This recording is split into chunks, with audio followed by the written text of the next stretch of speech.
ఇదిగో. సార్ ఇంకో 50 ఇవ్వండి సార్, అయినా ఖాళీకి వెళ్ళాలి. ఖాళీగా ఎందుకు వెళ్తాం? 10 రోజులు ఇద్దరం కలిసి వెళ్దాం. అక్కడే వెళ్ళాలంట. నాన్న రేల్టమ్మ నన్ను తెచ్చావా? తెచ్చాను రా, రైల్వే స్టేషన్ ప్లాట్ఫామ్ ఉంది, తెచ్చుకో. ఓకే. ఏమండి బాగున్నారా? బానే ఉన్నానండి, ఇంకా బీపీ షుగర్ ఏం రాలేదు. శనివారం వస్తా అన్నారు, శుక్రవారం వచ్చారేంటి? ఇచ్చే స్టేషన్ లో పడుకొని రేపు పొద్దున్నే వస్తాను. అయ్యో నా ఉద్దేశం అది కదండి. చేతి కోపడకండి, రండి కూర్చోండి. స్నానానికి నీళ్లు పెట్టించమంటారా? ఎందుకు? డైరెక్ట్ గా నూతులు దూకేస్తాను, సాయంత్రం దించండి. అయ్యో ఎందుకండి ప్రతిదానికి కోపడతారు? కోపడక ఇంట్లో అని కారు పెట్టుకుని స్టేషన్ ఒక కారు పంపించలేరా? మీరు ఎప్పుడు వస్తారు? నార్మల్ ఏంటే కౌంటర్ ఇస్తున్నావు?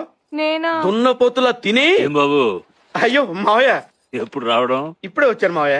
వస్తున్నామని తెలిస్తే కారు పంపించేవాడిని. కార్లు ఎందుకులే మావయ్య, పిలిస్తే పరిగెట్టుకుంటూ వచ్చేవాడిగా. ఎక్కడికి వెళ్తున్నట్టున్నారు? పొలానికి. గమ్మునొచ్చేయండి మావయ్య, బయట అండలుగా ఉన్నాయి. అలాగే. 1 మినిట్ ఆశీర్వదించండి మావయ్య.